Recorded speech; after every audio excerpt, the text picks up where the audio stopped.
So thank you, Nick, for being here and for taking time out of your very busy schedule. We really appreciate it. Oh, it's my pleasure. Mm-hmm.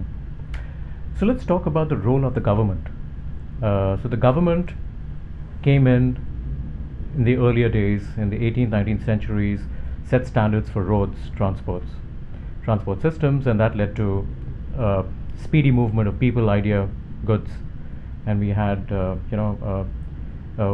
people who could actually travel to places, and they became, and actually it eventually became a way of life. Mm-hmm. Do you see government playing a role in actually introducing the Kyoto Protocol, something like a Kyoto Protocol for cloud? Yeah. Do you see that they are actively involved? Do you think that will help? I think it's the role of government is a tough question. I mean, already we see, if you look at different countries, for instance, you see very different models for how the government should be involved in building out the internet cloud infrastructure. And in the US, for instance, the government has been pretty hands-off, pretty laissez-faire, and has left it to the marketplace. The big question ahead is whether the market, whether the suppliers and the users will create the standards, the kind of assurances of quality and reliability that are essential to operating a large-scale utility system, which is going to be extremely important to the economy, to national security, to everything. And my feeling is if the industry itself doesn't begin to really move forward on issues of certification and standardization and so forth, then inevitably the government is going to get more involved. And it may well take the government coming in to establish some basic quality standards, reliability standards, some basic certifications in order for us to make the next big move in cloud computing. But right now, it would probably be preferable if the industry itself, and this is what we saw with the electricity industry, if the industry itself realized that moving toward a more unified, interoperable system with quality controls and quality standards is actually in the long run going to be in their own best interest, and take some of the initiative. Up till now, as you know, the industry hasn't, even though there's been a lot of consortiums and stuff looking at standards, they haven't really pushed that forward as much as I think most users at least would like to see. Right. Okay, that's great.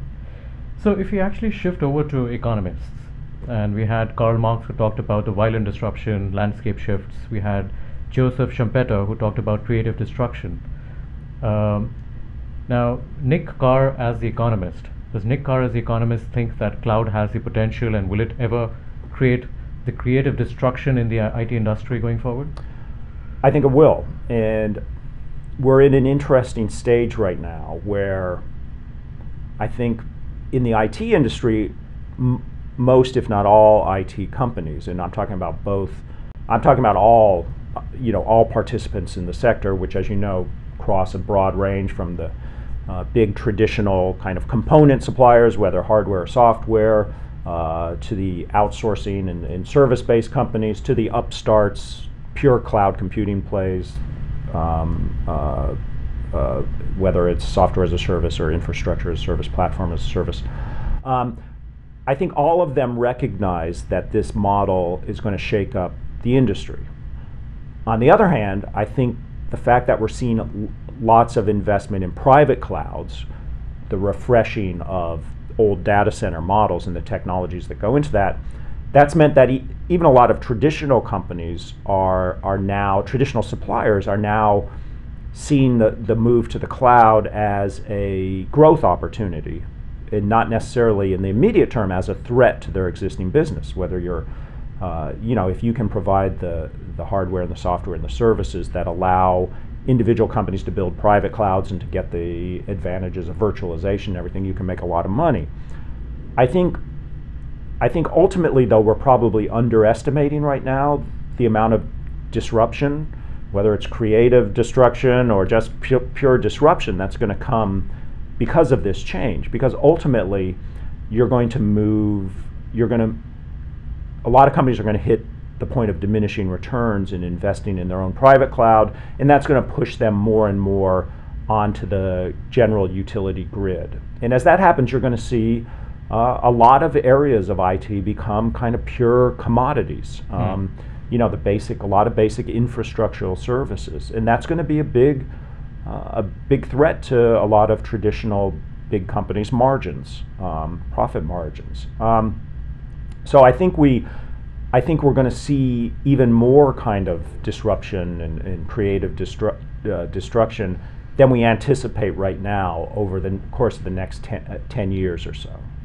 Great, Nick. So thank you so much for your time, and all the best for you afterward, and we really appreciate your insight and your comments. Thanks very much, Anubhav.